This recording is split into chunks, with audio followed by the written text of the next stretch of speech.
Welcome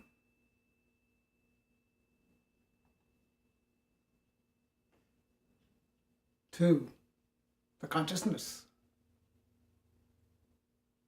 the place of all things.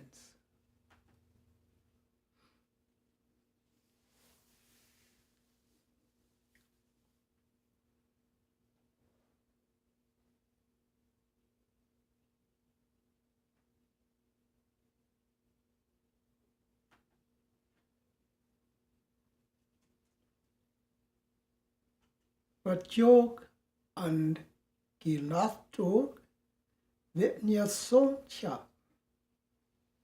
kashon tishnak da dombrin ke loklemra yoso yasuyas ansha ingurba naka neglen loku vinyaso kish nam karina Kesh nok nyabren kilo kira socha timen vend unshaki den umbland kat neksho dobrit neklen sa ishnekteno vende kirobran ak ond elek neshaktu un shi a kien umbra Kivish nakta kla, dividendo klienoksa ke, insha okana ite, mina kliono, vish nakien karivresh no, kush o anshakien elo ma isha.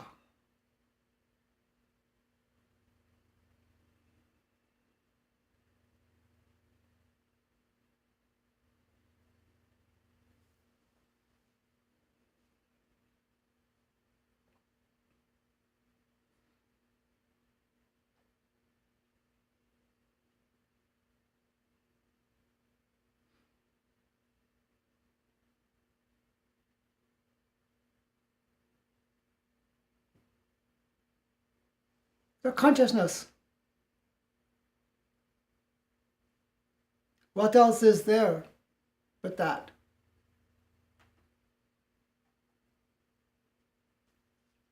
The thoughts that come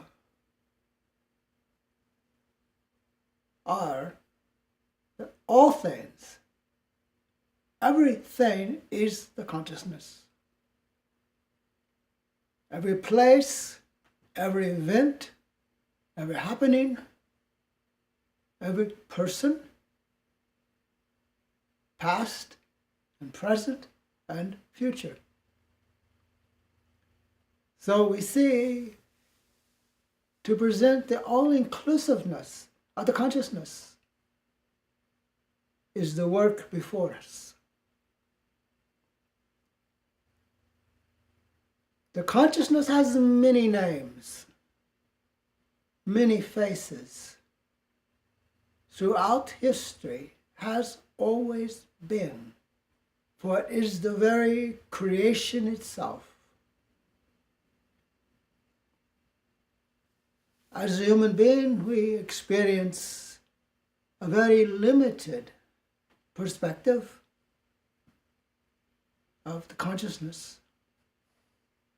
But nevertheless, it is the experience when one is open to higher possibilities. Over centuries, the consciousness has been known by many different names and faces.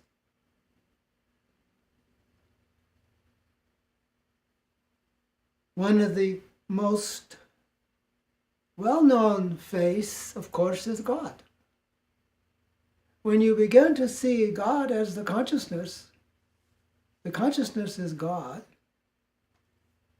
The consciousness is Buddha, is Krishna, is Jesus, is Muhammad, and all the other individuals throughout history who have brought forth truth in whatever limited way they could, due to the history and the circumstances of the life at the time. So we see everything is connected.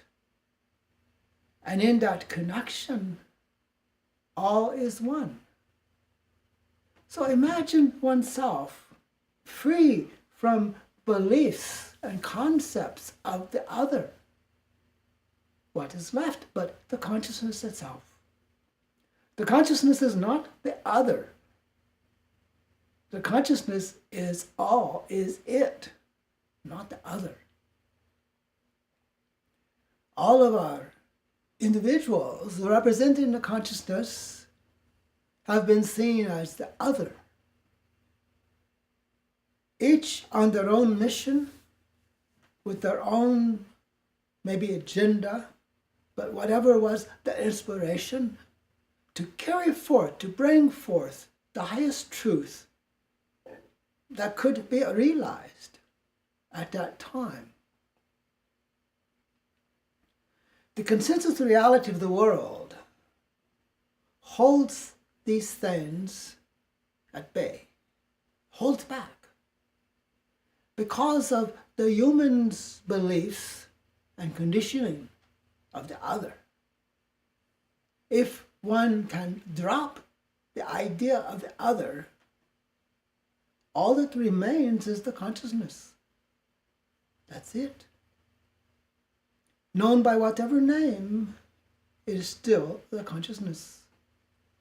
So whatever you believe in God, you believe in Buddha, Krishna, Jesus, those are all representatives, spokesmen, actually embodiments of the consciousness. And before you begin to think that they're somehow higher up or better, every creation of consciousness is it. There is no higher or lower. The mouse that runs in the field is the consciousness acting out mouseness and birdness, treeness, flowerness. When you can realize within yourself that you are that, there is no other. It's just the consciousness. Call it what you will, feel it how you do, doesn't change what it is. The consciousness is the universe itself, all of it. Not just pieces, not just what can be seen or realized in our time space, but is for all eternity the same, the consciousness. There are many, many stories of the adventure of the consciousness throughout lives, throughout history, and I trust there will be many more to come, for it is non-ending. And so we deal with the things of the body. When we realize it is energy, it becomes simpler. If you are angry, that is just a label for the energy. If you are sad, that is just the label for the energy. Labels come about through interpretations of what it is. Can be bad or good. But in the consciousness, there is no such division. There is no bad or good, it just is. And when you realize that you can be isness itself, having experiences of the world around you, you don't live in fear or anger, you don't see enemies, you don't even see friends, you just see life.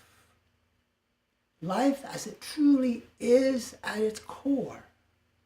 And to realize that is the greatest realization that you can have. It's a connecting realization.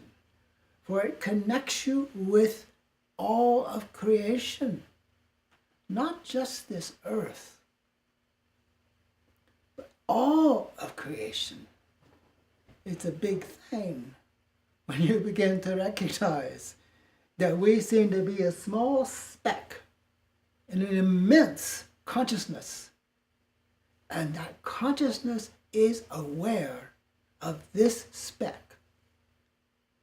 And it uses this speck to speak, to demonstrate, to orchestrate,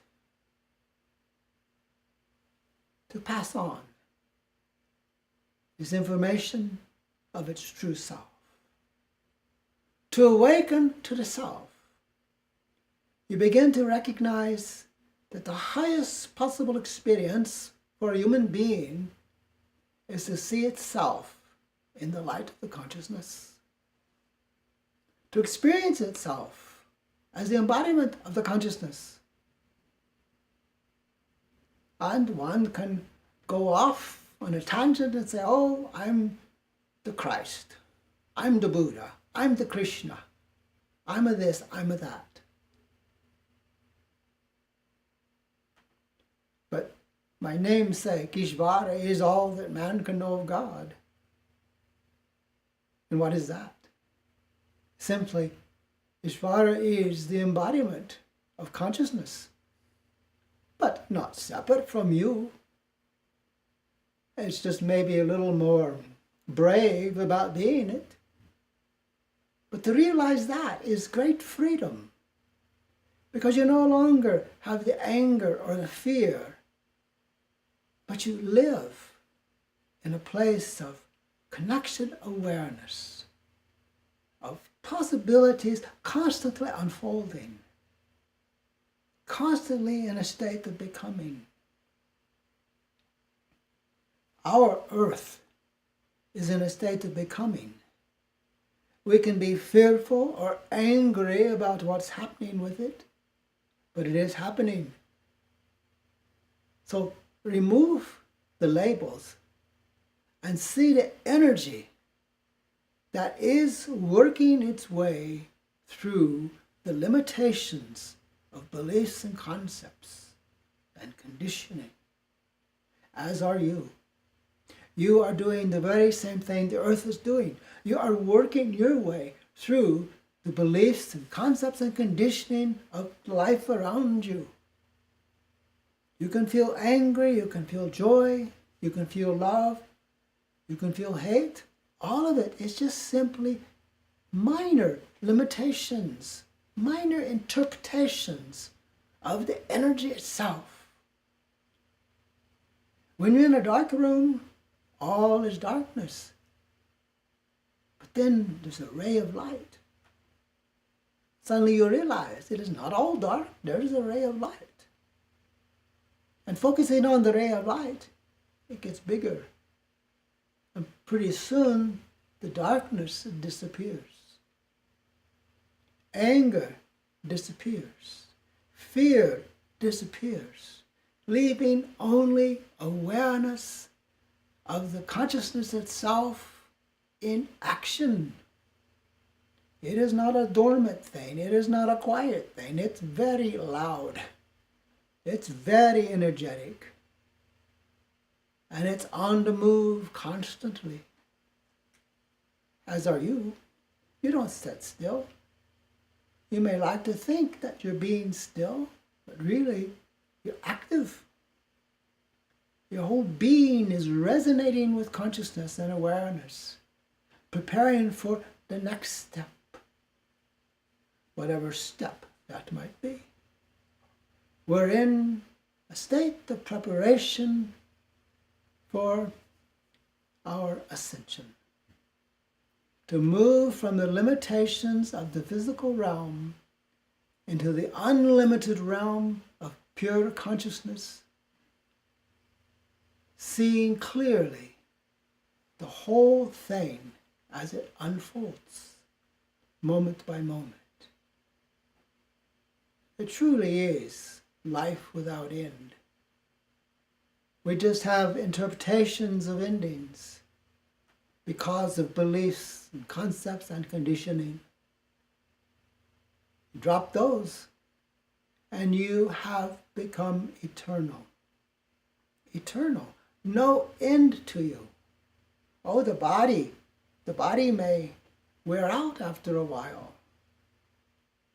But the consciousness that it is doesn't age, doesn't wear out, just keeps being more and more of its possibilities.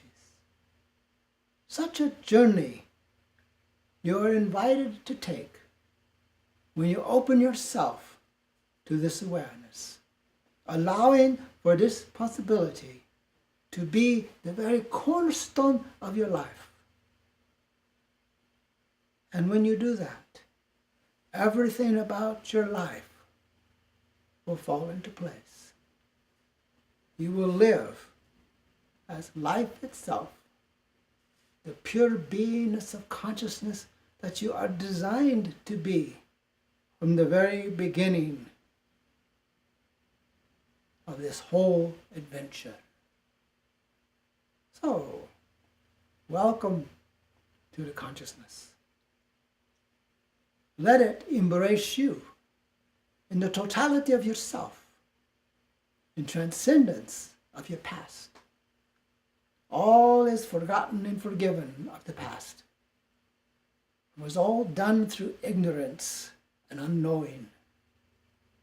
The first step now is to live this awareness moment by moment, to be fearless and courageous and brave and connected to life itself.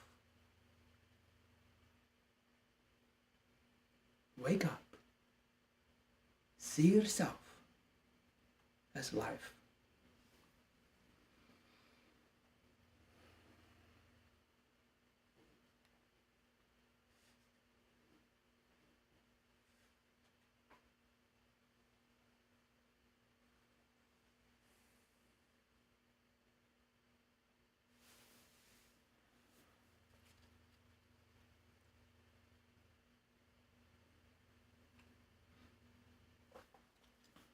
Shantara says, thanks, Ishvara. Well, welcome.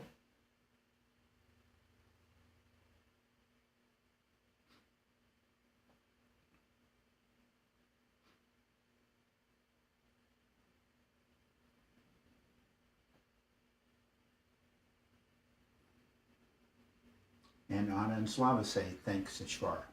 You're welcome.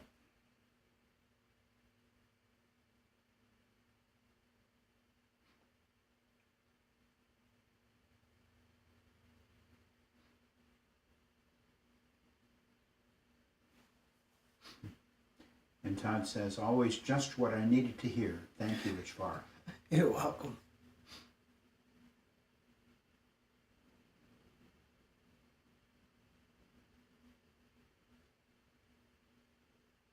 It's just what I needed to say, too.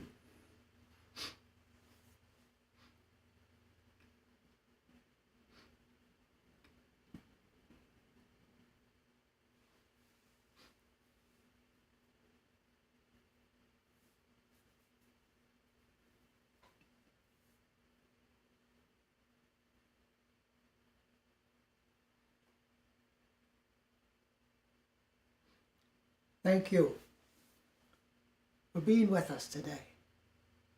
And thank you for your love and your support.